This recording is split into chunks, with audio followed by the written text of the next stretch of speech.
no quería estar en esa condición. Yo decía, yo me quiero morir.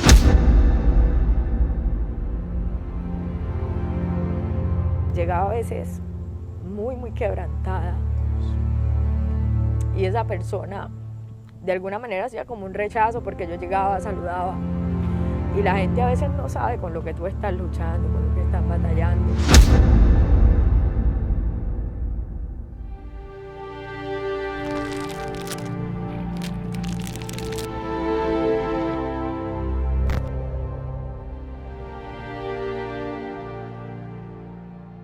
Dios te bendiga, Dios te guarde de manera especial.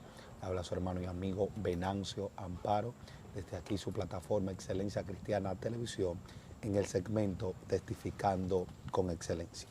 En esta ocasión nos encontramos en el país de Colombia, en Turbo, Antioquia, y tenemos un testimonio impactante que bendecirá tu casa, bendecirá tu familia, todo lo que usted representa en el Señor. No se despegue de su dispositivo, compártalo, envíeselo a más personas para que sean bendecidos así como usted está siendo bendecido. Mira, Dios te bendiga. Amén. ¿Cuál es Dios tu te bendiga. nombre? Marcela Bosquera. Amén, es un privilegio tenerte aquí en nuestro Muchas segmento, gracias. Testificando con Excelencia. Amén.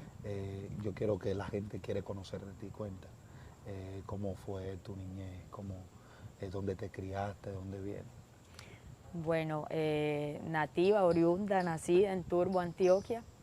Yo tuve una niñez muy bonita, una niñez donde pude vivir mis años de niña, de jugar con muñecas, de jugar pues como con los vecinos, o sea, todo lo que un niño de pronto desde pequeño va ejerciendo. Pude también estar pues como con mis papás siempre ahí presentes, o sea, siempre mamá y papá, siempre viendo como ese ejemplo, esa disciplina y esas enseñanzas desde niña. Entonces, muy encaminada en que debes estudiar, debes hacer las cosas bien. Y bueno, ahí creo que se fundamentó algo muy bonito también, de pronto de empezar a ir a la iglesia católica, pero siempre como reconociendo a Dios como ese ser superior en nuestras Amén, vidas. amén. Entonces tuviste una niña tranquila, todo Sí, bien, porque sí. la gente cuando suena Colombia, las personas piensan que todo el mundo, pero vemos que fuiste criada ya, Sí, una parte también con la fe y todo. amén.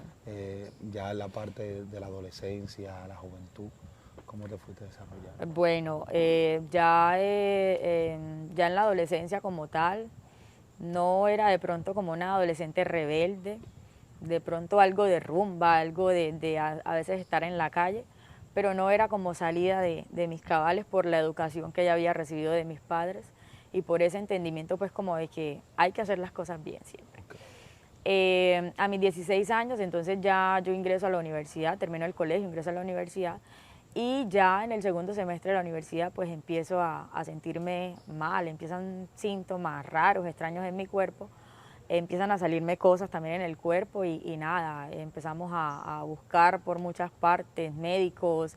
De hecho, les confieso que también nos tocó ir a donde brujas, a mirar si era algo de pronto que estaba pasando en mi vida en ese momento, ya pues como entrando a adolescencia, juventud, ya pues crecidita y muchas cosas, empezaron como estos síntomas estando ya en la universidad, así que ya cuando eso empezó, mi familia empieza como a desbalancearse porque ya yo empiezo a desmejorar cada día, pero no se entendía ni se daba con qué era que estaba pasando en ese momento en mi vida. Pero, ¿y qué decían los brujos? Ellos, de hecho una bruja llegó a decir en algún momento que ya yo no tenía sangre en el cuerpo, sino que tenía agua. Entonces prácticamente dijo, no, ella ya no está viviendo. Wow. Pero como entramos en ese desconocimiento del Señor y en esa ignorancia de no conocer la palabra, y obviamente por eso pues pedimos perdón al Señor y nos arrepentimos porque quizás no lo buscamos a Él directamente, sino que quisimos buscar cosas donde el Señor ni siquiera nos había mandado, pero quizás en ese momento fue necesario para descubrir y ver lo que el Señor había hecho. Entonces, cuando ya están en ese proceso, que están yendo a los médicos, donde los brujos, para ver cuál es la situación, ¿cómo dieron con...? Bueno, ya se quedó como todo eso aparte del tema de que podía ser brujería y cosas así. Empezamos entonces ya a buscar como en la parte clínica, en los médicos, muchos exámenes, muchas cosas. un médico pues de acá como tal del distrito, muy reconocido, por los exámenes que se habían hecho, pues dio como un parte de un diagnóstico, pero no se sentía como seguro del diagnóstico y nos tuvimos que trasladar hasta la ciudad de Medellín. Y pues ya allí se empiezan y se hacen determinados exámenes hasta que se llega con el diagnóstico de una enfermedad llamada lupus eritematoso sistémico a mis 17 años. Ese término, ¿qué, qué, qué, qué tipo de enfermedad es esa? ¿Cómo tú puedes definir? Bueno, el lupus eritematoso sistémico consiste en una enfermedad autoinmune donde las células del cuerpo, las defensas no se reconocen entre sí y se atacan. Entonces el hecho de que ellas se ataquen empieza a generar mucho malestar tanto en los órganos como en las articulaciones del cuerpo. ¿Y cuál era la consecuencia de eso? Bueno, en el principio cuando se hizo el diagnóstico, la afectación fue al sistema nervioso central. La mitad de mi cuerpo se paralizaba, la mitad del cuerpo izquierdo, del lado izquierdo del cuerpo. También tuve en muchos momentos mucha anemia, entonces eso hacía que tuvieran que hacer muchas transfusiones de sangre.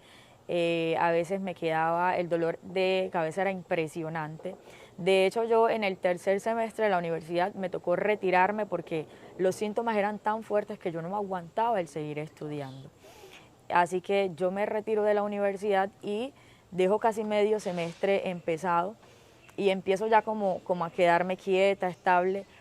Pero llegó un momento también donde los medicamentos eran muchísimos. De hecho, cuando se dio el diagnóstico de la enfermedad, se dieron tantas vueltas que cuando el diagnóstico llega, pues mi familia casi que todos quedamos destrozados, porque tuvimos quizás el error de irnos a buscar a las redes sociales qué era esa enfermedad.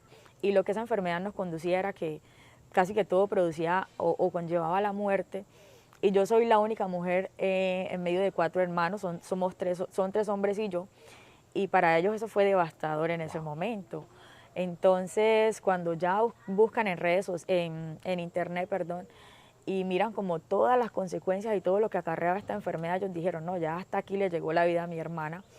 Pero los médicos en Medellín lograron pues como tranquilizarnos, como decirnos, venga, la calidad de vida va a mejorar y va a depender de estos medicamentos, de estos tratamientos, que en ese momento pues nosotros pensábamos que era realmente de la medicina, pero que en realidad era algo que ya Dios estaba empezando a provocar para desacomodarnos quizás de lo que estábamos viviendo, para llevarnos a tener un verdadero encuentro con Él.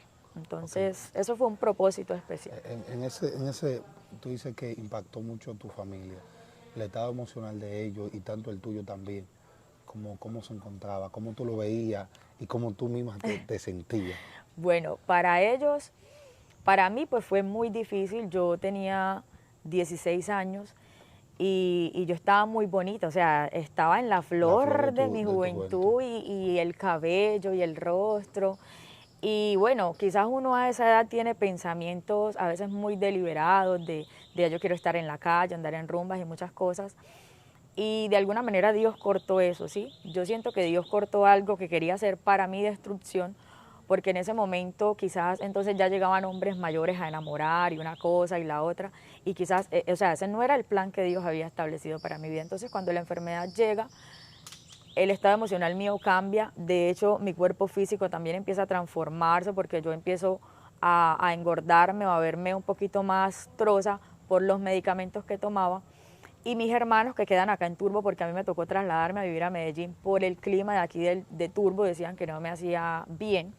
Yo me voy a vivir a Medellín, pero ellos quedan acá y en el momento en el que se da el diagnóstico, para ellos es tan fuerte que a mi hermano mayor tuvieron que colocarle psicóloga, porque él no asumía y no superaba eso, no entendía el porqué a su hermana.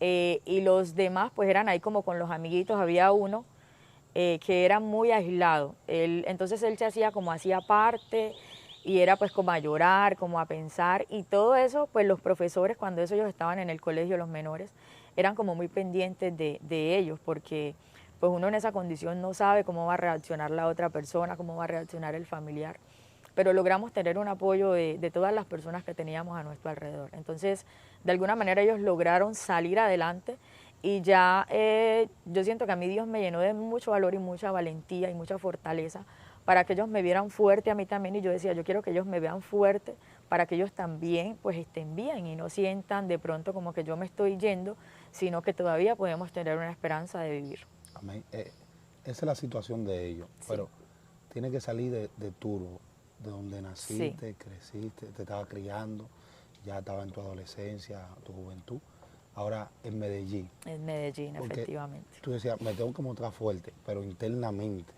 ¿cómo tú te sentías? Internamente llegó un momento donde dejé de tomar los medicamentos, dejé de tomar el tratamiento. Tuve muchos pensamientos suicidas, o sea, yo no quería estar en esa condición, yo decía, yo me quiero morir, pero nunca se los expresaba a ellos, porque sentí en algún momento en el que ya yo no iba a poder seguir así como me veía, así como sentía los dolores y el malestar en el cuerpo, yo decía, yo ya no quiero vivir así. Y recuerdo que en un momento llegué a decirle a mi papá, papi, ya yo no quiero vivir más. Y mi papá en ese momento lloró y me dijo, hija, no, no digas eso, no digas eso. Y de alguna manera, pues mi familia se unió muchísimo, porque quizás en muchos momentos había muchos pleitos, mucha desunión, pero eso hizo que todos nos integráramos como familia y que todos tuviéramos como ese mismo propósito de queremos que ella esté bien, entonces nosotros tenemos que aprender a estar bien también. Y bueno, ese momento pasó después de que yo dejé de tomarme los medicamentos, llegó una hospitalización porque obviamente el cuerpo no estaba recibiendo lo que necesitaba para mantenerse. Y cuando me hospitalizaron, yo logré como entrar en un estado de esperanza, por decirlo así, y decir, listo, ya lo que tengo que hacer de aquí en adelante lo voy a hacer por mí, pero también por ellos, como mi familia, que los veo que están uniéndose, que están luchando y que quieren verme bien. Entonces, luego de que pasó esa hospitalización, pues ya decidí luchar, decidí perseverar. Eh, no te estás bebiendo la pastilla, ahora te hospitalizan, todo ese proceso. Ahora, ¿qué dicen los médicos ahí cuando estás hospitalizado? Cuando me hospitalizan, pues obviamente se dan cuenta de que no estaba haciendo adherencia al tratamiento. Y pues yo confieso en ese momento de que yo no me estaba tomando los medicamentos.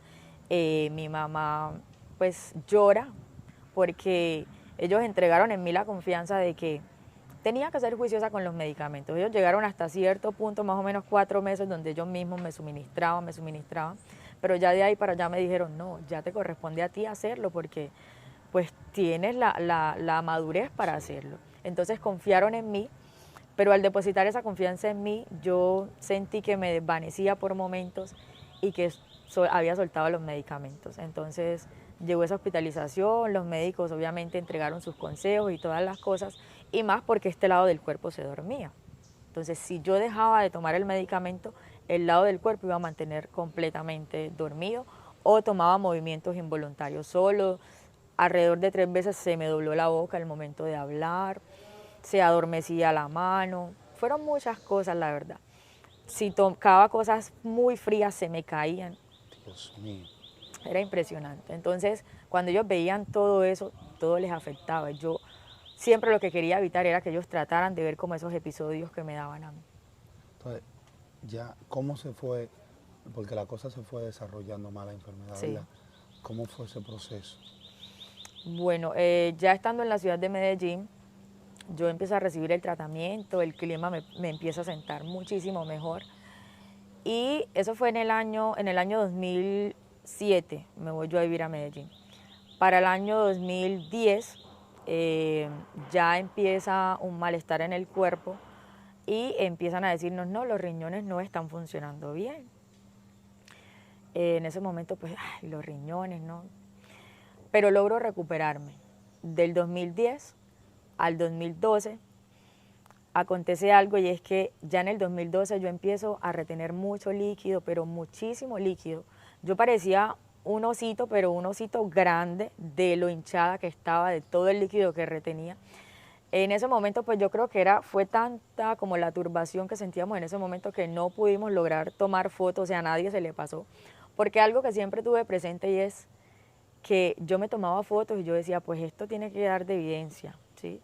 Y siento que era el mismo Dios, el mismo Espíritu Santo que me permitía hacer eso para mostrar lo que el Señor ha hecho hoy. Entonces, en el 2012 yo estuve alrededor de 5 meses en una clínica internada. 5 meses. Con esa hinchazón, los médicos no encontraban solución a la dificultad que había, porque aunque el riñón funcionaba no de la manera adecuada, pues las demás cosas estaban bien, pero estaba muy hinchada y ellos decían, no la podemos dejar salir así. Entonces pasamos todo ese tiempo pasé todo ese tiempo internada en una clínica.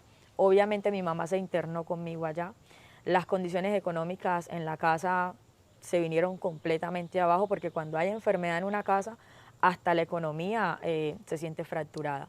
Y nosotros sentimos mucho, mucho ese peso de que estaba la enfermedad, de que estaba yo, de que mis hermanos estaban estudiando. O sea, se juntaron tantas cosas que hoy le puedo dar gracias a Dios por darnos la fortaleza para haber asumido en ese momento como tantos obstáculos y tantos desafíos que tuvimos.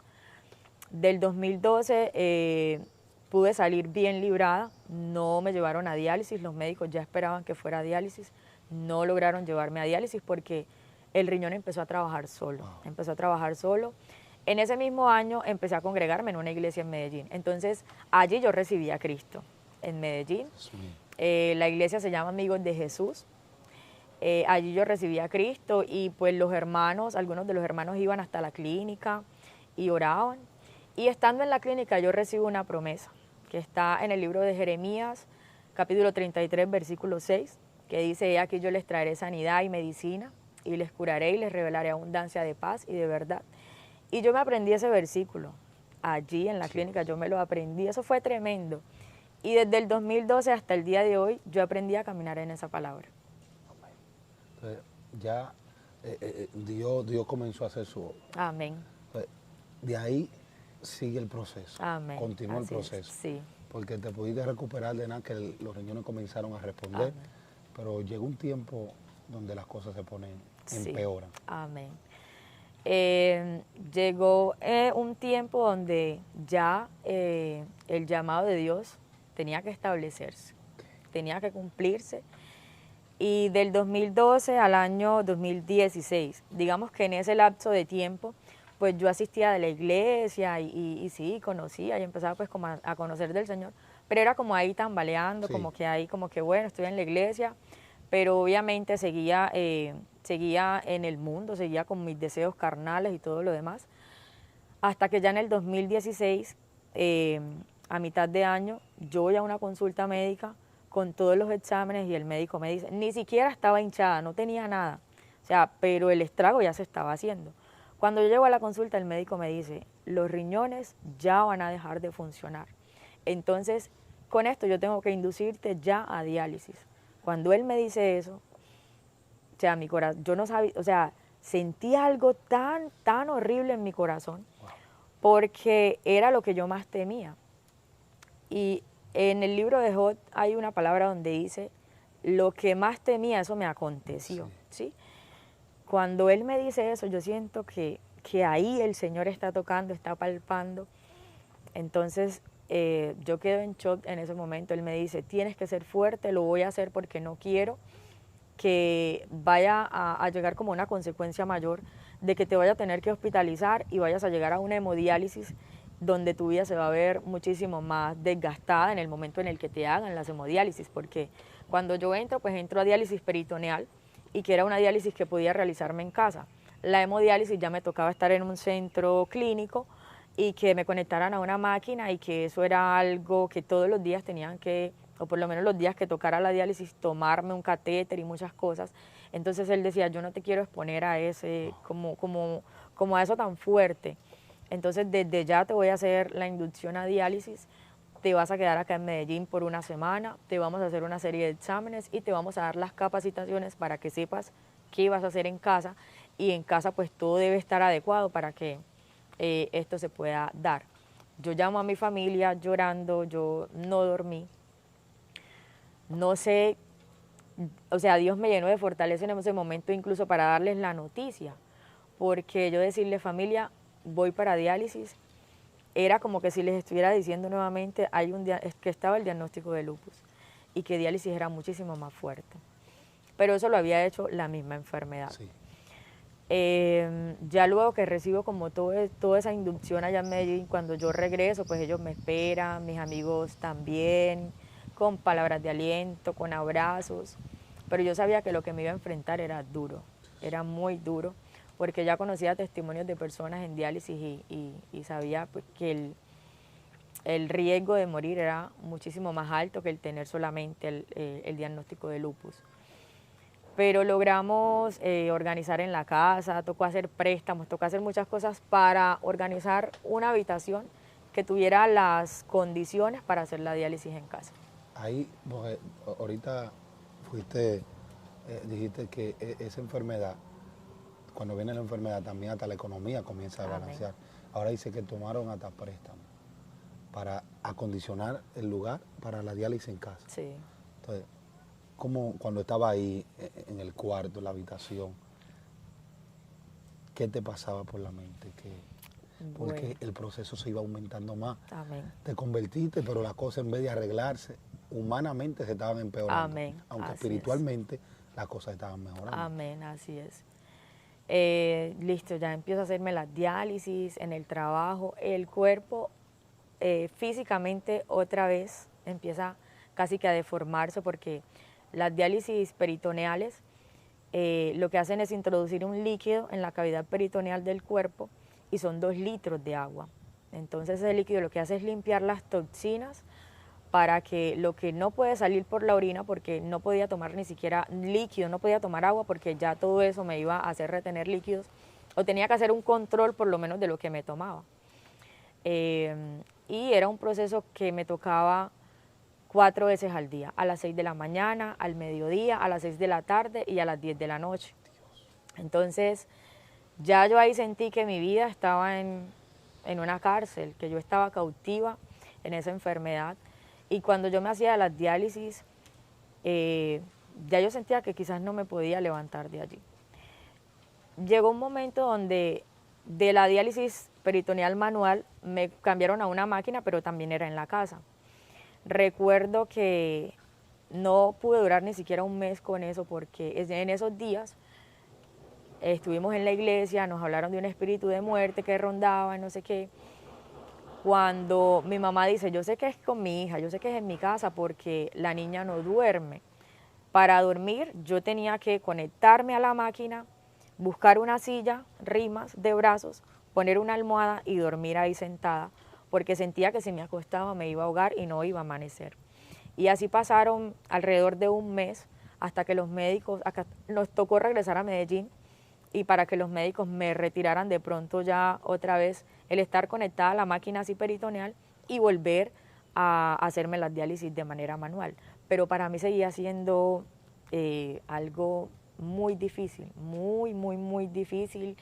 Yo tengo fotos, tengo muchas fotos cuando estuve en diálisis, cuando las piernas eran como así, de todo el líquido que retenía. Y obviamente para mi familia verme en esa condición era muy duro. Para mis amigos, muchas personas decían, no, ya esa niña, ella no vive, ella de ahí ese proceso no pasa. Pero había algo cada día que, aunque yo me levantara y viera la cara así súper hinchada, siempre me hacía como tener esa esperanza de levántate, ve y da la cara, que esto en algún momento va a cambiar, que esta condición va a cambiar. Recuerdo también que tuve un jefe, que hoy lo bendigo, que yo llegaba a veces muy quebrantada. Dios. Y esa persona de alguna manera hacía como un rechazo porque yo llegaba, saludaba. Y la gente a veces no sabe con lo que tú estás luchando, con lo que estás batallando. Y no me contestaba los saludos. Y para mí era muy duro, pero siempre llegaba donde otras personas y me decían, no, no le prestes atención, tú sabes que aquí nos tienes a nosotros, y sí era así. Pero no es fácil cuando tú estás luchando con algo y cuando las personas de tu alrededor quizás no son empáticas a lo que estás luchando. Y el ver yo tantos cambios físicos en mi cuerpo era, o sea, el levantarme yo creo que era el mismo Espíritu Santo que me llenaba de valentía y me hacía salir a la calle y regresar con la esperanza de que esa condición algún día iba a cambiar. Entonces, así pasé en diálisis 1 año y 8 meses. 1 año y 8 meses en diálisis. tuve una hospitalización donde mi corazón se puso muy grande, y fue tan grande que él no le daba espacio a los pulmones para moverse. Entonces eso me generaba también asfixia, y recuerdo que no había plata en la casa, yo estaba trabajando, no habían pagado, y tuve dos compañeros que sé que Dios mismo les puso ese sentir o les puso eso en su corazón, y ellos tomaron de su dinero y me entregaron y me dijeron, toma, vete con eso porque no te vemos bien y sabemos que aquí en Turbo no te van a atender frente a lo que tú necesitas. Y efectivamente nos fuimos para Medellín, y cuando yo llego a Medellín el médico le dice a mi mamá, ¿cómo hace ella para estar caminando, para estar respirando bien, para no necesitar oxígeno, si el corazón le está trabajando en un 27%, cuando lo mínimo que debe trabajar el corazón es un 60%? Wow. No necesité oxígeno, no necesité nada, pues como en esa hospitalización, pero ellos seguían impactados, esa hospitalización ya fue como casi una antesala a lo que el Señor iba a hacer. Ya entonces ellos dijeron, no, venga, si tienen hermanos, miremos cómo podemos hacer algo para que ya ella pueda trasplantarse, para que podamos mejorar su condición de vida. La solución. Un trasplante de riñón. Sí. Entonces, ahora hay que buscar el riñón. Ahora hay que buscar el riñón. ¿Cómo fue ese proceso? Bueno, ese proceso siempre se pregunta al paciente si tiene hermanos, sí, que se da como el primer grado de consanguinidad para mirar qué tan compatibles podríamos ser para generar de pronto ese proceso. Cuando yo llego a consulta yo le digo, doctor, yo tengo 3 hermanos hombres, son hombres grandes, son robustos, hacen ejercicio, hacen deporte, son sanos. Entonces empezamos desde allí un proceso, ellos se hacen una serie de exámenes, regresamos a la ciudad de Medellín, yo los llevo, los entrego, y el médico dice, todos pues califican para ser donantes. Pero aquí vamos a colocar una regla, y es que el mayor debe hacer por lo menos el sacrificio. Y agradezco a Dios todos los días por mi hermano mayor, porque él nunca dudó de lo que quería hacer. Nunca dudó de decir, yo quiero entregarle mi riñón a mi hermana. De hecho, cuando el médico dice que los 3 están aptos, él dice, no, eso no es tarea de ustedes, eso es tarea mía, porque yo soy el mayor y yo soy el que debo velar por ustedes. Desde allí empezamos un proceso. Empiezo yo en el año 2017 fue todo el año de diálisis. Y en ese año yo tuve 3 recaídas, 3 hospitalizaciones. De hecho, una doctora se atrevió a decir que no solamente iba a necesitar trasplante de riñón, sino que iba a necesitar un trasplante de corazón. Y mi mamá en ese momento ella me dice, no, yo enseguida que ella dice eso, yo por dentro yo dije, Jehová reprenda al diablo, mi hija no necesita eso. Y ella me dice que ella se llenó de valentía y empezó a orar mientras la doctora era hablando, y ella era orando, contrarrestando esos decretos y esos diagnósticos que el enemigo estaba colocando por medio de esa doctora. Que yo agradezco a Dios por los doctores, porque independientemente del diagnóstico que ellos den, la última palabra la tiene Dios. Amén, así es. Y eso quedó demostrado, quedó evidenciado. Salimos de esa hospitalización. En el mes de octubre, desde el mes de agosto, el Señor empieza a tratar conmigo, pero empieza a tratar de una manera fuerte, que cada vez que yo me hacía las diálisis a las 8 de la mañana, veía un programa en el canal de Enlace y ahí hacían oraciones, sí, y yo me arrodillaba todos los días a las 8 de la mañana que me hacía la diálisis, porque era tanto que ya yo perdía el horario de hacérmela a las 6 y esperaba hasta las 8 para verme la oración. Yo empiezo a hacer como ese devocional y estar ahí en esas oraciones. Y en una de las oraciones, uno de los predicadores dice, en estos momentos yo veo una mujer que se está haciendo una diálisis y el Señor te dice que esa cirugía ya la ha entregado, que ese proceso ya lo ha entregado en tus manos. En el mes de octubre yo tomo la decisión de bautizarme, yo tomo la decisión ya de dejar de luchar en mis propias fuerzas y de entregarle todo al Señor. Entonces, recuerdo que eso fue el 27, 28 de octubre más o menos. yo me bautizo y ya el 31 de octubre pues yo estoy en la ciudad de Medellín para hacerme el protocolo, Sí. que eran una serie de un montón de exámenes que se requieren hacer para mirar cómo está el cuerpo para recibir el órgano. Y allí en Medellín pasamos alrededor de un mes. Nos tocó duro, muy duro. Pero yo sabía que si nos estaba tocando duro era porque lo que Dios iba a hacer era mayor. Agradezco por mi mamá, que creo que si no la hubiese tenido ahí al lado, pues el proceso para mí hubiese sido más complejo y más duro. Pero fue una mujer que Dios, o es una mujer que Dios ha llenado de mucha valentía, de mucha fuerza, de mucha palabra de amor para enfrentar los procesos con sus hijos y más conmigo, que fui como ese león que Dios escogió de la familia. Ya luego regresamos en el mes de noviembre, todo sale muy bien, para la gloria de Dios todos los exámenes salieron muy bien. Entonces empieza una batalla con la EPS para autorizar el que mi hermano mayor se hiciera entonces los mismos exámenes que yo me había hecho para determinar compatibilidad y muchas otras cosas. La EPS es como el seguro médico, el seguro médico, el que autoriza todas las cosas para hacernos exámenes, laboratorios, todo. Entonces ya cuando nos metimos en ayuno, en oración, en vigilia, para que lo que estuviera como obstaculizando la bendición pues se rompiera. Sí. Y efectivamente en el mes de marzo nos llaman y nos dicen para que él vaya a la ciudad de Medellín y se realice todo el protocolo. Mi hermano muy contento, yo creo que nunca lo había visto tan alegre, muy contento va, y alrededor de 13 días duró él haciéndose los exámenes en Medellín. Y él termina de hacerse los exámenes y sale otro diagnóstico para mí. Dios. Ya estábamos esperando que nos llamaran y nos dijeran, no, ya la cirugía la vamos a programar. Y resulta que sale otro diagnóstico y los médicos dicen, no, las tiroides están como con una afectación, entonces antes de hacer el trasplante pues hay que hacer cirugía de tiroides. Otro proceso con la GPE, con el seguro médico. Y ya ahí otra vez yo como que se me baja el ánimo, se me baja la fe. Pero nos fortalecimos, gracias a Dios por la vida de los pastores que están ahí en todo tiempo y en todo momento. Llegó una palabra de fortaleza, llegó una palabra que nos recordó aquella palabra que había recibido estando en esa condición tan crítica, en esos 5 meses de hospitalización. Y tomamos fuerza, tomamos valor. Fui a la consulta con el médico que correspondía a la cirugía. Y esto que les voy a contar nunca pasa, es muy complejo que pase.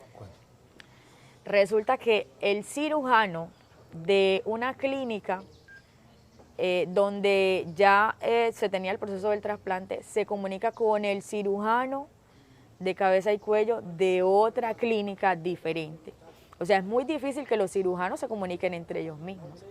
Eso es complejo, porque de hecho pues pueden haber hasta rivalidades y todo en los médicos. Pero para la gloria de Dios, esos cirujanos se comunicaron. Sí. Y el cirujano le dice, no, pues yo no la voy a operar, porque ella me trajo unos exámenes y yo los vi mejor. Pero eso no me lo había dicho a mí en el momento en el que yo fui a la consulta. Así que ella tranquilamente puede recibir la cirugía de trasplantes. Nosotros no teníamos ni idea de lo que ellos habían hablado. Eso fue en el mes de abril. Y en el mismo mes de abril se reúne la Junta Médica de la Clínica León 13, que fue donde se hizo la cirugía. Y la Junta Médica dice, ya ambos están aptos para que se haga la cirugía. El 8 de mayo, yo recuerdo que yo recibo esa llamada, el 8 de mayo del 2018, y me dicen, deben estar acá en Medellín el 17 de mayo, porque les programamos cirugía para trasplante de riñón para el día 22 de mayo. Yo recibo, me acuerdo que estaba trabajando en ese momento, estaba dictando un taller, y cuando yo recibo eso, pues yo grité, lloré, y mis alumnos no sabían por qué. Pero en ese momento pues yo me limpio y así toda contenta y les cuento lo que estaba pasando. Y no veían los días que llegara ese día tan especial. Y resulta que cuando llegamos a Medellín, un día antes de la cirugía, el médico me dice, el potasio está muy alto en el cuerpo. Entonces, a las 10 de la noche me dicen, tenemos que hacerte una hemodiálisis, tenemos que colocarte un catéter de hemodiálisis. Un catéter de hemodiálisis para mí representaba algo duro. Entonces me buscan en las piernas, me buscan por aquí, no encuentran, y el catéter me lo incrustan aquí, ¿sí? Me lo incrustan aquí y yo paso de 11 hasta las 3 de la mañana conectada a una máquina. Pero hubo algo muy especial en ese momento, y es que el médico me dice, esta será la última diálisis que recibas en tu vida. Wow. Yo dije, lo usó el Señor. Y cuando él me dice eso, yo le digo, Doc, usted me está confirmando con esta palabra lo que Dios ya me había prometido, porque yo no me vine a esta cirugía por palabra de ustedes como médicos. Yo me vine a esta cirugía por la palabra que ya Dios había establecido en nosotros, que esto iba a ser, que esto se iba a dar, y aquí estamos. Termina la hemodiálisis a las 3 de la mañana, a las 5 ya tengo que organizarme para las 6, estar lista para que nos llevaran a sala de cirugía para el trasplante. Mi hermano también muy ansioso. Nos tomamos una foto ahora a las 6 de la mañana y nos fuimos ya, nos llevaron ya para sala de cirugía en ese momento. Ok, la llevan a sala de cirugía, hace el trasplante. El trasplante. Sale. Sí. ¿Quién salió primero? Bueno, a él lo llevaron primero. Lo llevaron primero sí. Porque había que extraerle. Él se despojó. Y en esta parte hay algo muy bonito. Sí. La palabra establece que si alguno ve a su hermano tener necesidad y cierra contra él su corazón, ¿cómo muere el amor de Dios en él?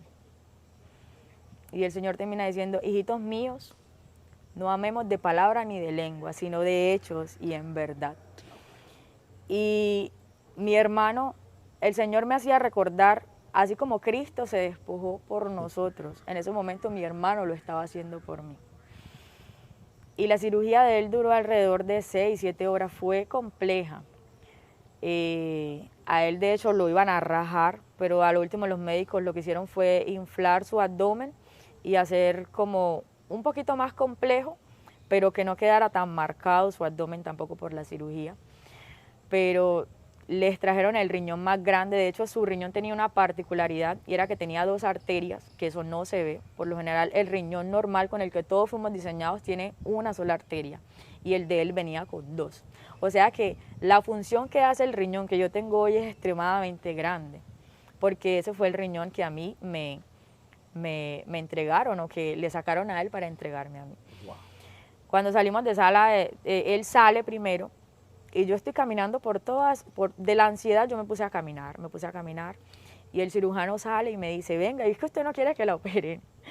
Pero yo era como la misma ansiedad que me tenía, así como con ese desespero, ¿cuándo va a salir? ¿Cuándo va a salir? Ya cuando mi hermano sale, pues yo entro, la mía dura alrededor de 3 horas, y cuando ya estamos en sala de recuperación, yo empiezo, lo único que hago es palparme, porque el catéter que tenía estaba en mi abdomen, y para mí ese catéter era como mi aguijón, sí, en ese momento.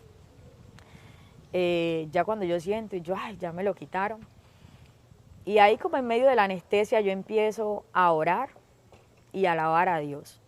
Y las enfermeras de la sala se quedaban impactadas. Ella decía como que, ¿qué le pasa? O sea, ¿qué está pasando con esta chica aquí?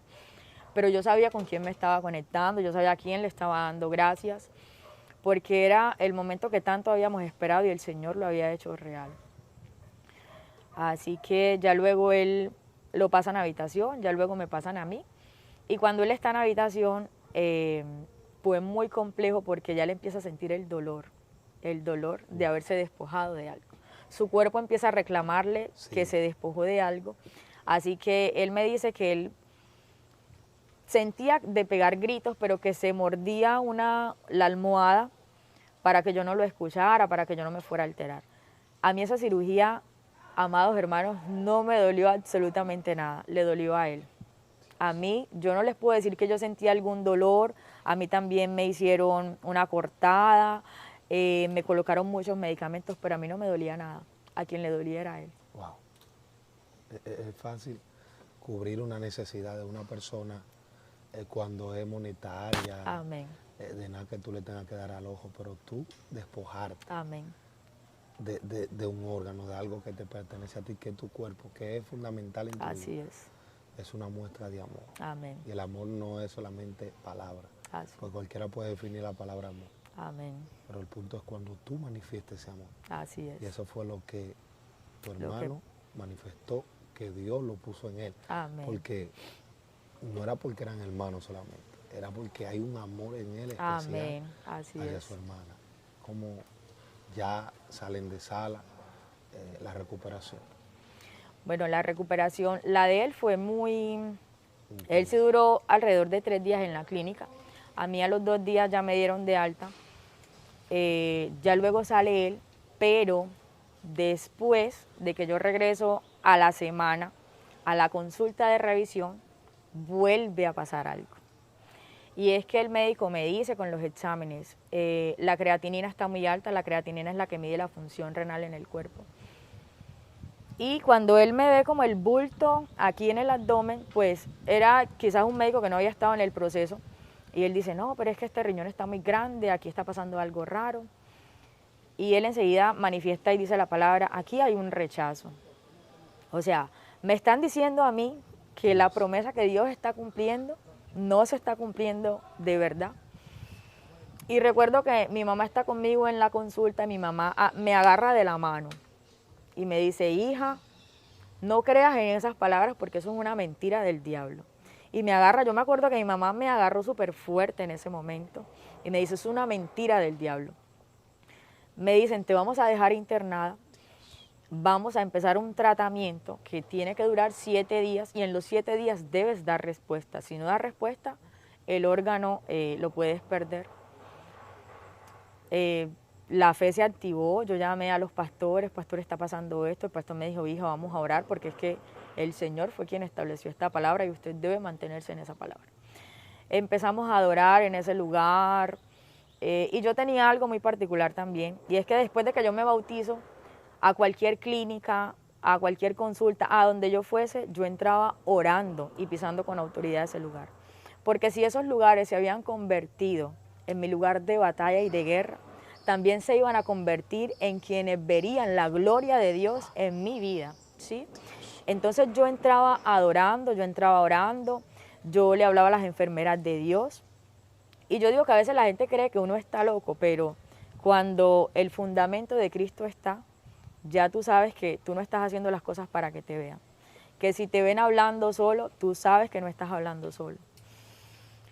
Entonces me dejan hospitalizada y el tratamiento que se suponía que tenía que dar efecto en 7 días, dio una mayor respuesta de lo que los médicos esperaban en 3 días. Uf. Y para mí el número 3, pues siempre representará algo especial, porque yo en todo mi proceso siempre he tenido presente lo que el Señor, lo que Jesús hizo en la cruz. La resurrección de Jesús, que al tercer día resucitó. Entonces yo sentí que el Señor se había movido allí, que a los 3 días lo que ellos estaban esperando en 7 ya fuera algo maravilloso. Igual me tuvieron que dejar el tratamiento por los 7 días, por protocolo y no sé qué, pero fue algo muy especial, fue algo muy bonito en ese momento. Y mi mamá y yo llorábamos, adorábamos y llenábamos ese lugar de la presencia de Dios. Que las enfermeras entraran y también se contagiaran de lo que estaba pasando allí. Que los médicos entraran y se contagiaran de lo que estaba pasando allí. De hecho, un médico me dice, en un momento que me hicieron una ecografía y dijeron, no, pero es que el riñón no tiene nada, está bien, porque en algún momento decían que se veía como una capa blanquecina. Y yo le decía, es que Jesús está ahí. Entonces él me decía, no, pero es que Jesús no se ve en la ecografía. Y yo le dije, usted no lo ve, pero yo sí lo veo. Uf, tremendo. Entonces ellos hoy, cuando yo voy a las consultas, ellos se ríen, ellos dicen, sigue siendo un milagro, no sabemos qué ha pasado contigo, pero algo especial ha pasado. Y yo les digo, es que no he sido yo, es el Señor el que ha obrado todas las cosas. han dado muchos diagnósticos de que de pronto yo no puedo ser mamá, yo no puedo tener hijos, pero yo tengo promesa de parte del Señor. Y sé que así como en este momento se avergonzó a la ciencia y a la medicina, todas las cosas que el enemigo cree que nosotros no podemos lograr, sí se pueden lograr porque hay un Dios de lo imposible. Amén. Uf, tremendo lo que el enemigo pensaba que era Amén. un lugar de muerte. Así Se es. convirtió en un lugar de vida. Amén. Lo que era un desierto comenzó a levantarse manantiales Amén. de agua. Porque Bueno, ayer era una enfermedad, hoy es un testimonio Amén. que va a bendecir al mundo. Amén. Marcela, Dios te bendiga, Dios te Amén. guarde. Ha sido un privilegio tenerte con nosotros. Muchísimas gracias Aquí a en ustedes. Testificando con Excelencia. Gracias. Muchas personas que están pasando momentos de enfermedad serán bendecidos con este Amén. testimonio. Así será. Dios te bendiga, Dios te guarde de manera extraordinaria. No olvide compartir esta palabra, poner también en la caja de comentarios la palabra o la parte que más le impactó. Yo sé que le va a impactar estos minutos que Amén. duramos aquí. Y esta fue otra entrega de su segmento Testificando con Excelencia. Dios te bendiga, Dios te guarde. Hasta la Gracias. próxima.